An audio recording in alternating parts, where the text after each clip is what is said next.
Hello and welcome everyone. ASRB net plant pathology 2024 की lecture series में ये हमारा यूनिट सेकंड का नेक्स्ट लेक्चर है, जिसमें हम पीसीआर, उसके वेरिएंट्स और एलिजा टेक्निक के बारे में डिस्कशन करेंगे। पीसीआर बेसिकली क्या है? Polymerase chain reaction. देखो, पीसीआर आप सभी जानते होंगे कि जब किसी पर्टिकुलर सैंपल में डीएनए या फिर आरएनए की बहुत माइन्यूट क्वांटिटीज होती हैं, तो उसको डिटेक्ट करने की, उसको एनालाइज करके उसके सीक्वेंस को और उसको एम्पलीफाई करने की, ताकि ज़्यादा अमाउंट में उस डीएनए आरएनए को ऑब्टेन किया जा सके फॉर द फर्दर स्टडीज़। ये है पॉलीमरेज चेन रिएक्शन। इसकी डिस्कवरी सबसे पहले, या फिर इसकी इन्वेंशन जो है वो सबसे पहले कैरी मुलिस नाम के साइंटिस्ट के द्वारा 1983 में की गई थी। दोनों ही चीज़ें काफ़ी इंपॉर्टेंट हैं, एग्जाम्स में पूछी जाती है। पीसीआर का अदर नाम थर्मोसाइक्लर के नाम से भी इसको जाना जाता है, राइट।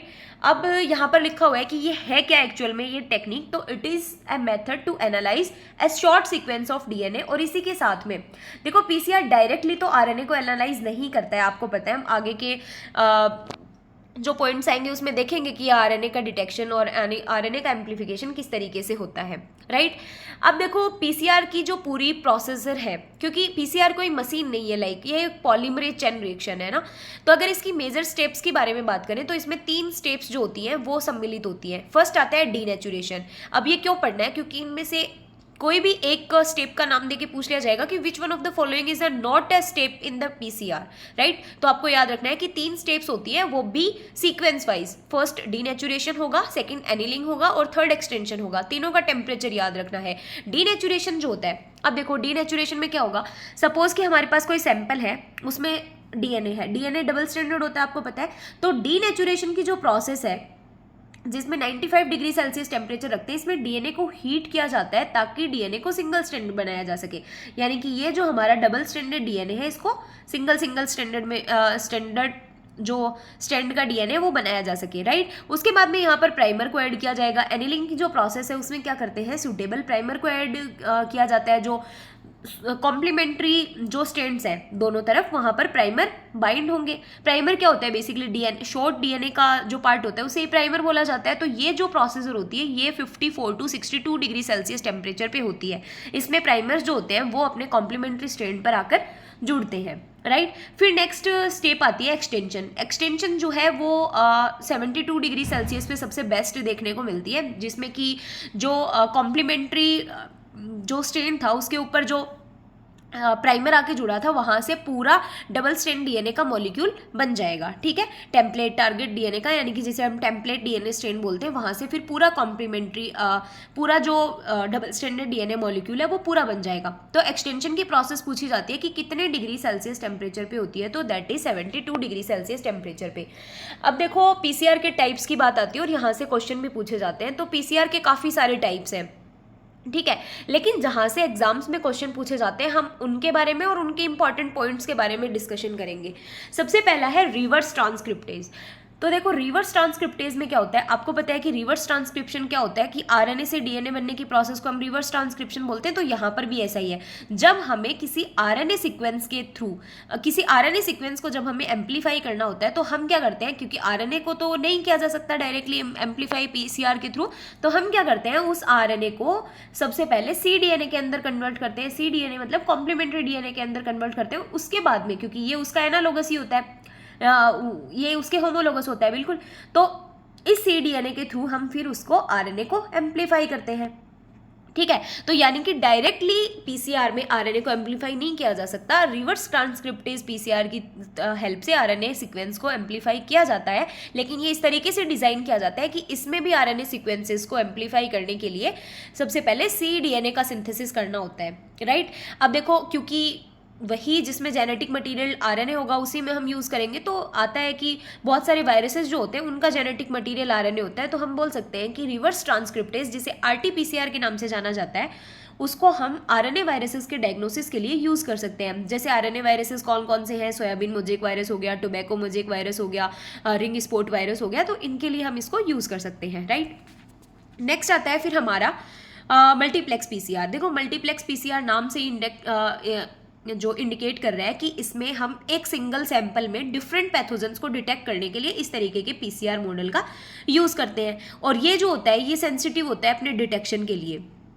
तो डायरेक्टली याद रखना है कि कौन सा ऐसा पर्टिकुलर पीसीआर का वेरिएंट है जो कि एक सिंगल सैंपल में डिफरेंट पैथोजेंस को डिटेक्ट कर पाता है। जैसे कि एग्जांपल हो गया कुकुम्बर मोजेक वायरस और चेरी लीफ रोल वायरस, ये सारे जो वायरसेस का कॉम्बिनेशन है उसके डिटेक्शन के लिए PCR multiplex PCR detection method जो है उसका डेवलपमेंट हुआ था।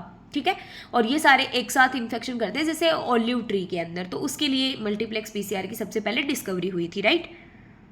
फिर नेक्स्ट पीसीआर का जो वेरिएंट आता है वो आता है रियल टाइम पीसीआर। इसे देखो क्वांटिटेटिव पीसीआर के नाम से भी जाना जाता है और इसे शॉर्ट में क्यूपीसीआर भी लिखते हैं। ठीक है, अब देखो इसमें भी क्या होता है, रियल टाइम पीसीआर में भी हम आरएनए को भी वही सिंपली सीडीएनए के थ्रू कर सकते हैं क्वांटिफाई।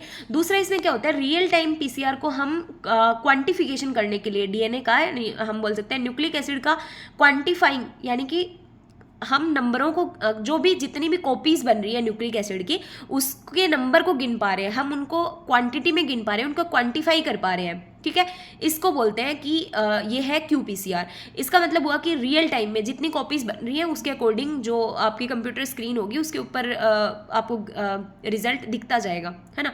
तो डायरेक्ट क्वेश्चन पूछा जाता है कि कौन सा ऐसा मेथड है जिससे क्वांटिफाइड डीएनए का क्वांटिफिकेशन किया जा सकता है। इसमें देखो फ्लोरोसेंस डिटेक्शन सिस्टम यूज करते हैं और बहुत क्विक रिजल्ट ये जो टेक्निक है ये देती है। इससे कंटामिनेशन भी कम देखने को मिलता है और सिंप्लिसिटी भी इसमें है।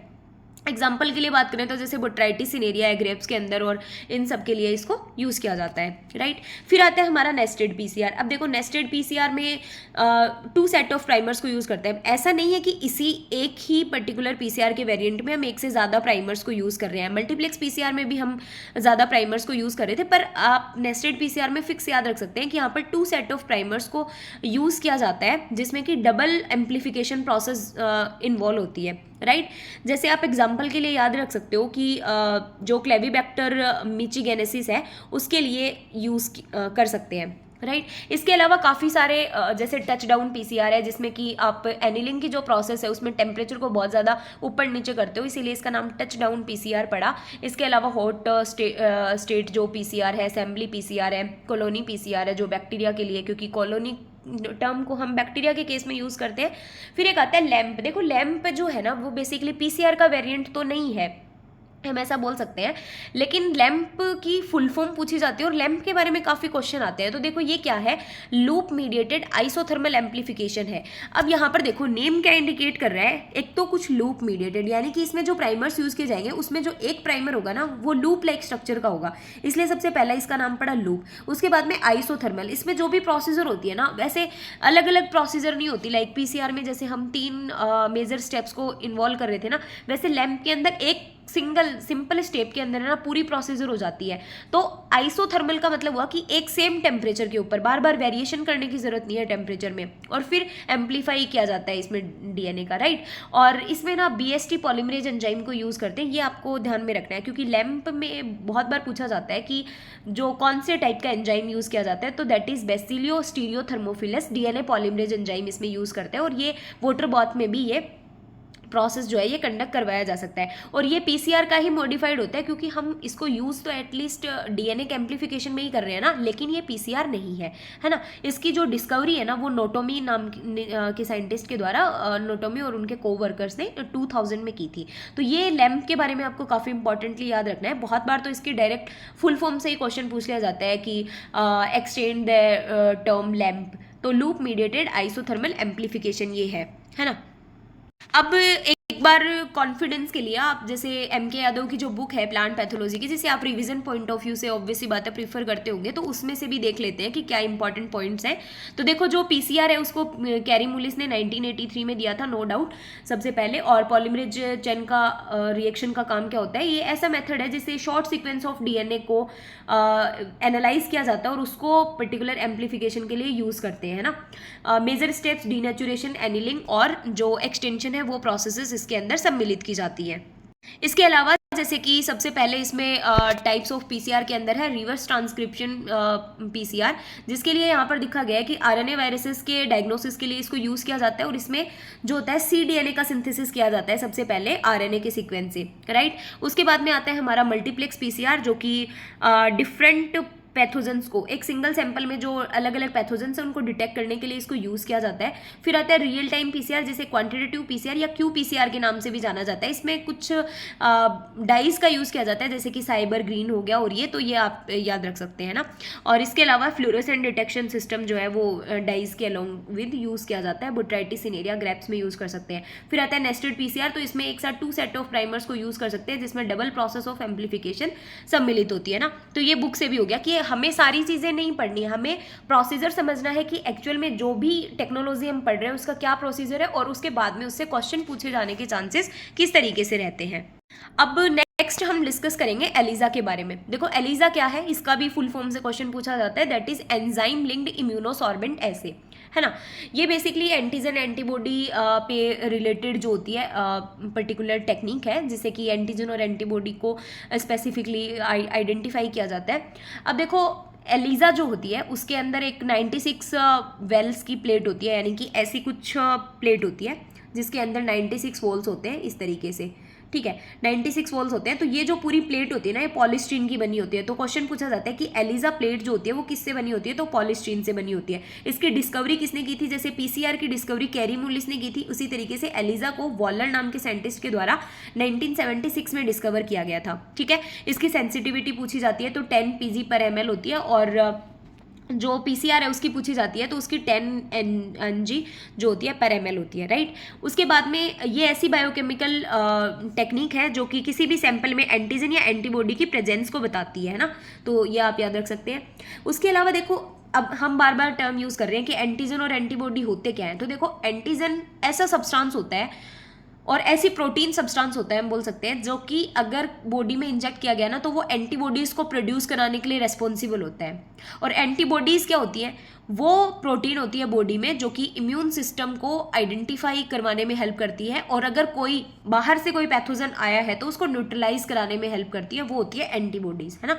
तो इन दोनों को डिटेक्ट करने का काम किसी भी सैंपल में इन दोनों को, एंटीबॉडीज़ और एंटीजन्स को डिटेक्ट करवाने का काम हम किसकी हेल्प से कर सकते हैं, एलिजा की हेल्प से कर सकते हैं ना। इसके अलावा आप याद रख सकते हो कि जो एंटीबॉडी होती है ना वो बेसिकली वाई शेप की होती है, और एक यूनिक मॉलिक्यूल होता है जो कि हार्मफुल एजेंट होता है एंटीजन, उसको आइडेंटिफाई कराने में हेल्प करती है एंटीबॉडी, है ना। अब जो देखो पूरी प्रोसीजर समझ लो एक बार कि एलिजा की जो प्रोसीजर होती है ना वो क्या होती है। जैसे सपोज कि ये जो एलिजा प्लेट है इसके ऊपर सबसे पहले एंटीजन को कोटिंग की गई, ठीक है, एंटीजन की कोटिंग की गई। अब ऐसा लगा हमें कि इस एंटीजन के लिए ये एंटीजन है पर्टिकुलरली, तो उसके लिए जो भी आइडेंटिफाइड एंटीबॉडी होगी उसको अप्लाई किया जाएगा उसी पर्टिकुलर सरफेस के ऊपर। अब हो सकता है कि ये वही ना हो, लेकिन हम इतना आइडेंटिफाई करके चलते हैं कि मे भी वही होनी चाहिए। तो अब ये एंटीजन के साथ में एंटीबॉडी जो है वो बाइंड करेगी, क्योंकि दोनों के पास में इपीटॉप है, जो सरफेस है पर्टिकुलर बाइंडिंग की वो प्रेजेंट है, तो वहाँ पर वो दोनों जाकर अटैच हो जाएंगे, आपस में कंबाइन हो जाएंगे। उसके बाद में क्या होगा कि जो भी ब्लॉकिंग एजेंट वगैरह यूज़ करके जो भी अलग जो सरफेसेस लेफ्ट बच गई हैं जहाँ पर एंटीजन और एंटीबॉडी की रिएक्शन नहीं हुई है और वो अटैच नहीं हुए हैं, वो वाली सारी जगह जो है वो हट जाएंगी, है ना। और उसके बाद में हम सबस्ट्रेट को ऐड करते हैं, ठीक है। सबस्ट्रेट एक कलरलेस जो सब्सटेंस होता है ना, लिक्विड होता है, तो हम उस सबस्ट्रेट को ऐड करते हैं। तो अगर एंटीजन एंटीबॉडी की रिएक्शन हुई है और वो बाइंड हुआ है ना, तो ये सबस्ट्रेट कलर प्रोड्यूस कर देता है यहाँ पर, है ना, कलर प्रोड्यूस कर देगा। तो कलर प्रोड्यूस करेगा तो हमें पता लग जाएगा कि यहाँ पर रिएक्शन हुई है, और अगर नहीं करेगा इट मीन्स कि यहाँ पर एंटीजन एंटीबॉडी की रिएक्शन नहीं हुई है। तो ये इसकी सिंपल प्रोसीजर है। बाकी तो इसके एलिजा के काफ़ी सारे टाइप्स हैं, उनका अलग अलग मेथड है, लेकिन ये इसकी सिंपल प्रोसीजर है। तो क्वेश्चन कैसा पूछा जाएगा, सबसे पहला तो एलिजा की डिस्कवरी किसने की, वॉलर नाम के साइंटिस्ट ने 1976 में की। डायरेक्ट एंटीजन एंटीबॉडी की डेफिनेशन से आ सकता है। जो एलिजा प्लेट होती है उसमें कितने वेल होते हैं, तो 96 वेल होते हैं, पॉलीस्टीरीन की ये बनी होती है। इसमें जो हमने बोला ब्लॉकिंग एजेंट, देखो ब्लॉकिंग रिएजेंट क्या होता है एलिजा में, देखो हमने बोला कि हमने यहाँ पर पर्टिकुलरली सरफेस पर एंटीजन्स थे, ठीक है। अब कुछ एंटीबॉडीज अप्लाई की, जरूरी नहीं है कि सारी एंटीबॉडीज जाके सारे एंटीजन से ही बाइंड हो जाएंगे, कुछ एंटीजन्स ऐसे भी बच जाएंगे, या फिर हो सकता है कुछ एंटीबॉडीज ऐसे बच जाए, तो जो खाली बच जाती है ना, लाइक एम्प्टी स्पेस बच जाता है ना जो लेफ्ट में, उसके लिए हम ब्लॉकिंग स्टेप यूज़ करते हैं, उसके लिए ब्लॉकिंग रिएजेंट यूज़ किया जाता है ताकि वो रिमूव हो सके। इसकी वजह से अनवांटेड कंटामिनेशन देखने को मिलता है, इसलिए इनको रिमूव कर देते हैं। तो इसके लिए जो ब्लॉकिंग रिएजेंट काम में लिया जाता है वो लिया जाता है BSA, जिसकी फुल फॉर्म होती है बोवाइन सीरम एल्बुमिन, या फिर इसके साथ में कभी कभी स्किम्ड मिल्क भी लिखा होता है, लेकिन BSA को पूछा जाता है। बोवाइन सीरम एल्बुमिन जो है पर्टिकुलर ब्लॉकिंग रिएजेंट, उसको पूछा जाता है, ठीक है। और उसके बाद में इसकी रीडिंग ले ली जाती है, और रीडिंग जो है वो 450 नैनोमीटर वेवलेंथ पर रीडिंग लेते हैं। और रीडिंग किसकी हेल्प से लेते हैं? स्पेक्ट्रोफोटोमीटर की हेल्प से ले लेते हैं। तो ये सारी चीज़ें आपको ध्यान में रखनी है, राइट। अब बात आती है टाइप्स ऑफ एलिजा की। अब देखो एलिजा के वैसे तो दास एलिसा, टास एलिसा काफ़ी सारे हैं, लेकिन आपको जो इंपॉर्टेंट याद रखना है, जहाँ से क्वेश्चन पूछे जाते हैं, वो 4 तरीके के एलिजा के टाइप्स हैं। सबसे पहला आता है डायरेक्ट एलिजा। अभी हमने पढ़ा कि एलिजा किस पे बेस्ड होता है, बेसिकली इसमें एंटीजन और एंटीबॉडी का ही खेल होता है ना। तो डायरेक्ट एलिजा में क्या करते हैं कि जो एंटीजन, सपोज कि ये सरफेस है, हमने यहाँ पर एंटीजन को अप्लाई कर रखा है, तो यहाँ पर जो प्राइमरी एंटीबॉडी जो अप्लाई की जाएगी ना, वो एंजाइम लेबल होगी, ठीक है, पर्टिकुलर एंजाइम लेबल होगी यहाँ पर जो एंटीबॉडी अप्लाई की जाएगी। ये होता है डायरेक्ट एलिजा। डायरेक्ट क्वेश्चन पूछा जाएगा कि कौन सी ऐसी टाइप ऑफ एलिजा है जिसमें प्राइमरी एंटीबॉडी एंजाइम लेबल होती है ना। फिर सेकंड टाइप आता है इनडायरेक्ट एलिजा। इनडायरेक्ट एलिजा में 2 तरीके की एंटीबॉडीज यूज होती हैं, ध्यान रहे। डायरेक्ट एलिजा में सिर्फ प्राइमरी एंटीबॉडी यूज हो रही थी, इनडायरेक्ट एलिजा में 2 तरीके की एंटीबॉडीज यूज आती है, प्राइमरी और सेकेंडरी। जिसमें प्राइमरी एंटीबॉडी होती है वो एंजाइम से लेबल नहीं होती है, जबकि सेकेंडरी एंटीबॉडी है वो एंजाइम से लेबल होती है, राइट। फिर आता है हमारा कॉम्पिटिटिव एलिजा। अब देखो कॉम्पिटिटिव एलिजा बेसिकली हम ऐसा नहीं है कि सिर्फ जो कोटिंग होती है हमारी प्लेट के ऊपर वो सबसे पहले एंटीजन्स की करते हैं, एंटीबॉडीज की भी कर सकते हैं, और उसके बाद में एंटीजन को अप्लाई कर सकते हैं। वो रिएक्शन तो सेम ही होनी है ना। कॉम्पिटिशन एलिजा क्या करता है, जब 2 एंटीजन्स या फिर 2 एंटीबॉडीज हो, जैसे 2 एंटीबॉडीज और एक ही टाइप का एंटीजन हो, है ना, तो कंपटीशन हो जाएगा ना कि कौन सी एंटीबॉडी जाके वहां पर जुड़ेगी। और या फिर 2 एंटीजन्स और एक ही एंटीबॉडी हो, ठीक है, तो इसको बोलते हैं कंपटीशन एलिजा, जब एक चीज एक हो और दूसरी चीज 2 हो, राइट। और लास्ट आता है हमारा सैंडविच एलिजा। देखो सैंडविच एलिजा तो बेसिकली इनडायरेक्ट एलिजा का ही हम बोल सकते हैं कि एक वेरिएंट है। क्यों बोल सकते हैं?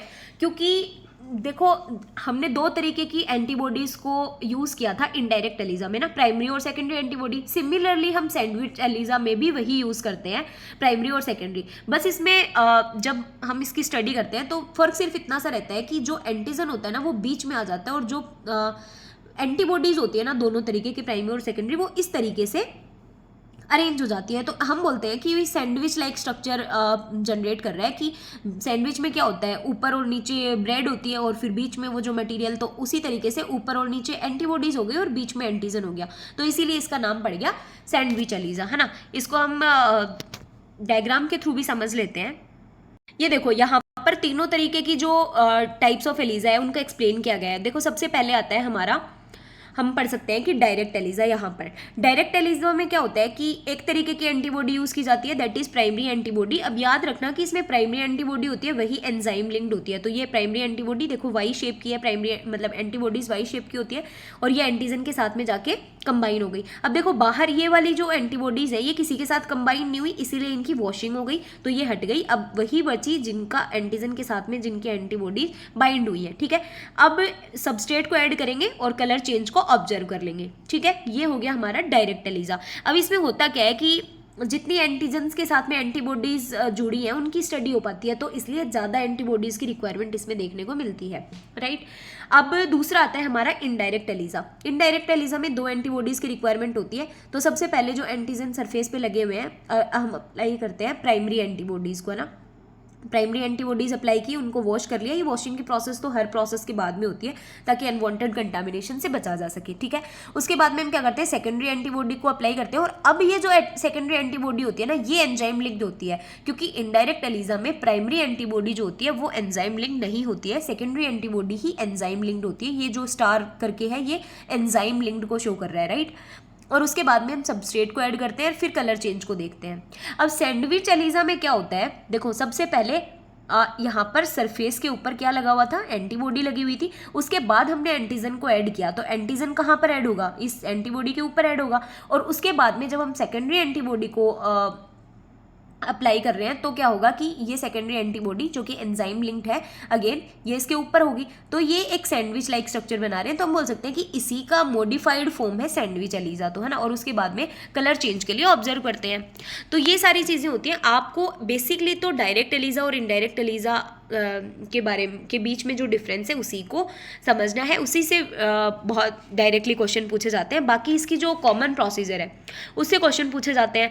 बाकी आप याद रख सकते हैं जैसे कि जो बहुत फास्ट मेथड है, हम बोल सकते हैं डायग्नोस करने का किसी भी सैंपल को, जैसे 2 से 3 घंटे के अंदर ही रिजल्ट आ जाता है। बहुत ही स्पेसिफिसिटी भी है क्योंकि बहुत सारे और इवन बहुत सारे सैंपल्स को एक साथ प्रोसेस किया जा सकता है ना, और सैंपल की साइज़ भी बहुत कम रिक्वायर्ड होती है। जब हम यहाँ पर ये सैंपल की बात कर रहे होते हैं ना, तो बहुत कम 10 माइक्रोलीटर से 100 माइक्रोलीटर सैंपल की साइज़ के सैंपल की रिक्वायरमेंट होती है। तो बहुत कम या बहुत छोटे साइज़ के सैंपल की रिक्वायरमेंट होती है। और सिंपल सा प्रोसीजर है, अगर किसी पर्सन ने एक बार इसको अप्लाई कर लिया या एक बार उसको आ गया करना, तो बहुत सिंपल प्रोसीजर है। ऐसा कुछ डिफ़िकल्ट नहीं है कि हैंडलिंग वगैरह नहीं हो पाएगी ऐसा कुछ।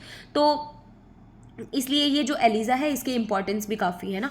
तो ये सारी चीज़ें आप ध्यान रख सकते हो। अब नेक्स्ट वीडियो लेक्चर में हम डिस्कस करेंगे कि क्रोमेटोग्राफी क्या है, उसकी जो डिफरेंट टाइप्स हैं वो, उसके अलावा माइक्रो एरे और जो भी हमारी शॉर्ट टेक्निक्स बची है लाइक नॉर्दर्न ब्लोटिंग टेक्निक या साउदर्न ब्लोटिंग टेक्निक, वेस्टर्न, ये सारी जो बची हैं उसको हम कवर करने की कोशिश करेंगे।